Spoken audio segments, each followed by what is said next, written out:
Hey, what's up, everybody? Welcome to episode 2 of Accelerated Leadership. I want to let all of you know right off the bat, I appreciate you. You each bring something very unique, something special to our team, and on behalf of uh, all the students, you are appreciated. I think that we're on the brink of something awesome, not just at our church, but specifically in our student ministry. I think we're going to see momentum begin to rise. We're going to see some of the new faces that have been coming to our student ministry start to grasp and really understand what it is we're about and where we're going, and God's going to blow our minds. Now, this week, I want to talk to you about impact. Impact. Now, I don't know about you, but one of the things I think about when I hear or read that word is an automobile accident. I don't know if you've ever driven by an accident scene and maybe you've seen one of the vehicles that has experienced heavy impact. In other words, there is considerable damage done to the vehicle. Well, similarly, if we are impactful on the students that come to the exchange, they are going to be different. They're going to look different. They're going to talk differently. They're going to make different decisions than they did previously. And so the big question that I want to ask you right off the bat is, how is it that we are going that we're going to make lasting impact on our students? How are we going to make lasting impact on our students? In other words, what kind of legacy are we going to leave with our students? Because here's the deal. The reality is the students that we have now, they're not going to be with us forever, most likely. They're going to graduate. They're going to go get married. They're going to move to other states. They're going to go to college. They're going to start careers. So we're not going to be in their lives forever. And the other reality is what are we going to leave with them when we die? We want to impart something into them that's going to outlive us.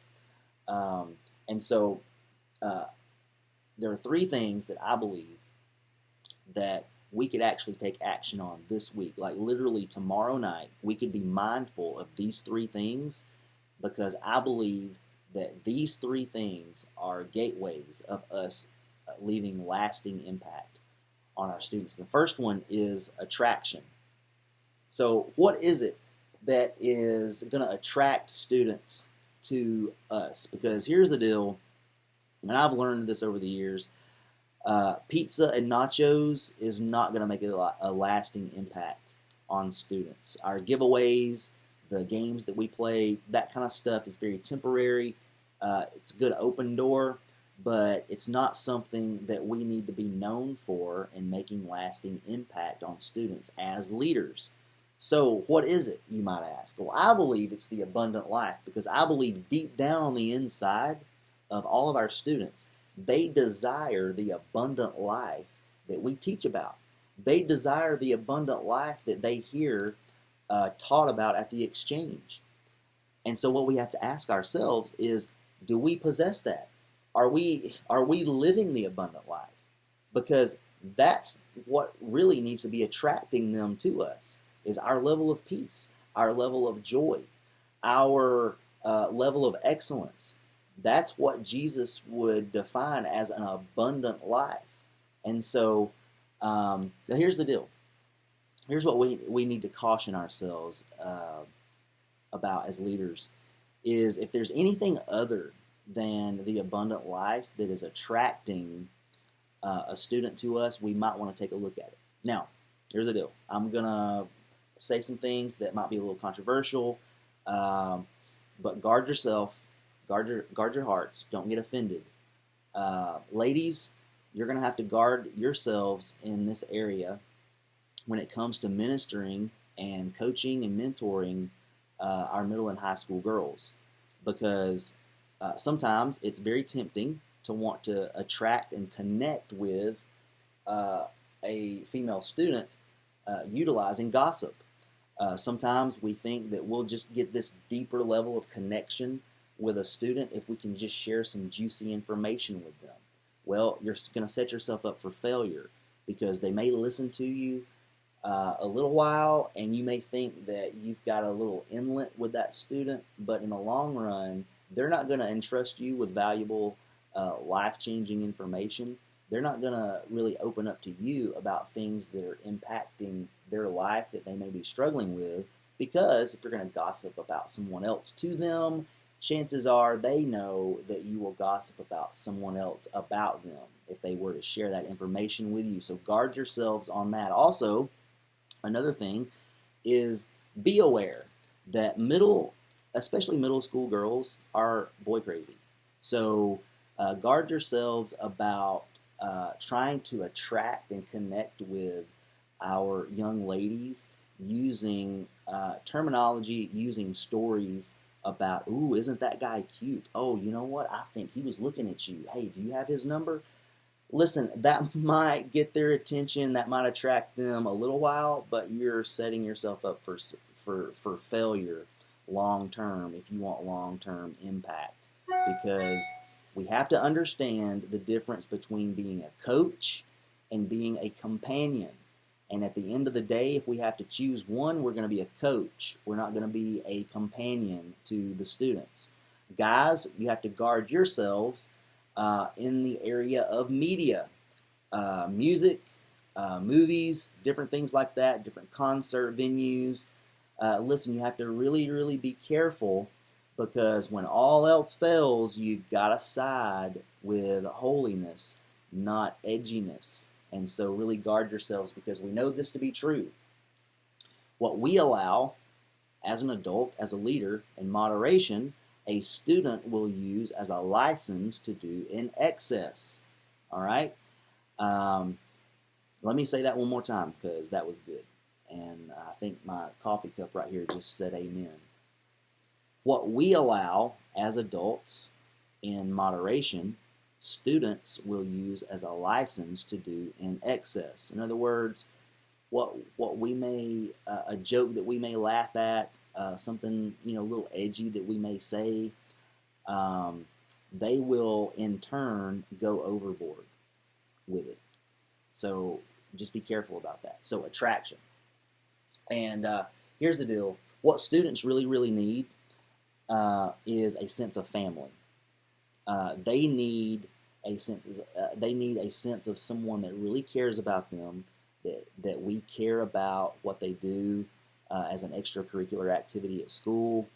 We care about what they want to do as a career when they graduate, that we care about the talents and the skills they have, because a lot of times nowadays they're not getting that from their family unit, because their family unit may be broken, it may be kind of jacked up, and so they're looking for that from us. They're looking for us to lead them with an abundant life. So, first, attract. Number two, I believe we've got to show some engagement.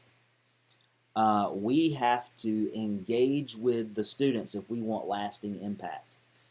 For example, if it's before service tomorrow night, be around students. Don't just be around each other. If we are doing an off-site event, don't just hang out with each other. Don't just have your noses in your phones. There's nothing more irritating than going to see a movie. And I'm thankful that AMC has put a stop to this, because they'll come into the movie theater and tell you to put your phone away. Because what they see lit up faces. Because as a culture today, we are so drawn to, when we have free time, our phones. And so, but the deal is, when students are around, it'd be better for you to put your phone in your pocket. So don't have your phone out. Don't, because you're going to be tempted to scroll through your Facebook, scroll through your Instagram, and before you know it, 10 minutes has gone by, and those are 10 valuable minutes that we have to connect with students before a service, because we don't have very long each week, and some students, they may come twice a month, and they get there late and they leave early, and so we have to eliminate the things that are keeping us from engaging with students. We have to pay attention. I've heard it said like this: wherever you are, be all the way there. And this is hard for me, This is one of the things that I'm just challenged with the most, because it's so easy for me when someone else comes up and tries to talk to me or tell me a story. After about 20 seconds, my mind is somewhere else.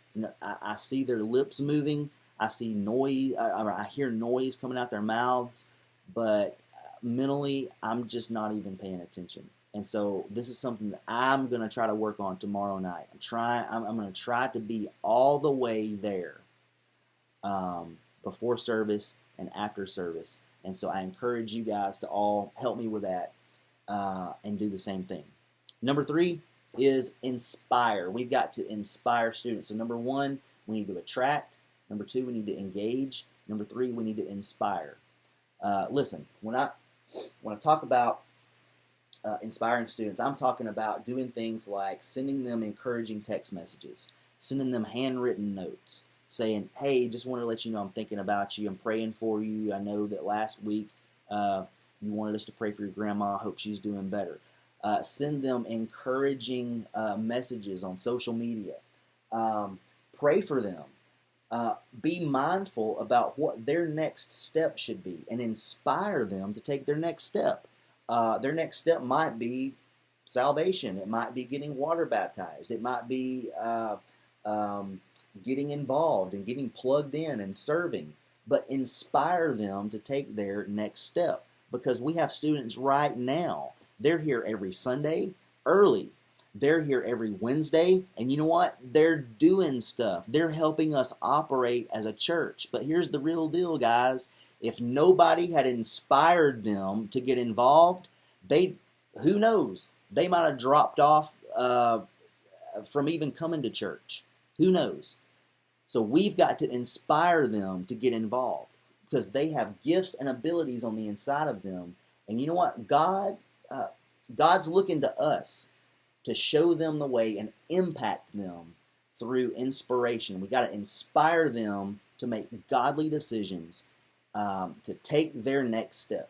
Now, I want to close by sharing a story with you guys that I read. I'm sure you guys by now have all heard about the tragedy in Texas that happened on Sunday at First Baptist Church in Texas. I read the story this morning of a lady named Joanne Ward. Joanne Ward tried to protect her children from the gunfire by getting in front of them, and she actually took several bullets trying to protect her children, and actually she did protect 2 of them. They survived. One of them, however, was shot, that she tried to protect, and then the 4th one she wasn't able to get to, and so the gunfire actually reached that 4th one. But here's the deal that I was thinking about is I actually can say that I would, if a gunman were to enter our church, I would go stand in front of any student that I could find. I would go and find some of you guys, and I would stand in between the bullet and either you guys or our students.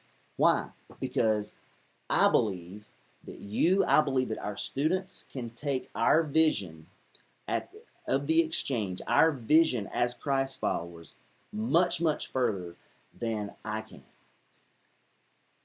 And Jesus says, greater love knows no one than somebody that would lay their life down for somebody else. So here's the deal. I'm not talking about specifically physically taking bullets for somebody else, but here's what I'm talking about. In the grand scheme of things here at the exchange, spiritually, we can take spiritual bullets for the students. In other words, we can sacrifice for them. We can battle for them.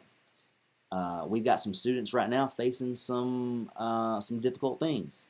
So in the spirit realm, let's take some bullets for them. Let's sacrifice for them. Jeannie Mayo said that death in us as leaders means life in them. So as we sacrifice some sleep, as we sacrifice some money, as we sacrifice some things that we want to do in our free time, listen, the reality is it's bringing life to them. So what is it that you can do this week to bring life in students? What bullets in the spirit realm would you take for students? Because, listen, for many of them, it really is a matter of life or death. And I believe they're worth it. I believe that they are worth taking bullets for.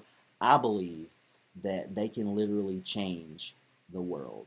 I'm seeing it. I'm seeing some of our students make lasting impact in other people, and it's because we have made lasting impact in them. That's all for this week's episode of Accelerated Leadership. Listen, first person to reply all with sharing with me one of the areas that we can bring lasting impact to students, either through attraction, engagement, or inspiration. Just list one of those things and something that you can do tomorrow night to bring lasting impact to our students. Just make sure you hit reply all. All right, so when you're responding to the email, hit reply all, not just reply all, so everybody knows who the winner of this gift card is. Hit reply all and let me know what it is you're going to focus on doing tomorrow in one of any of those three areas, either attraction, engagement, or inspiration. You guys have an awesome day, and I look forward to seeing you all tomorrow.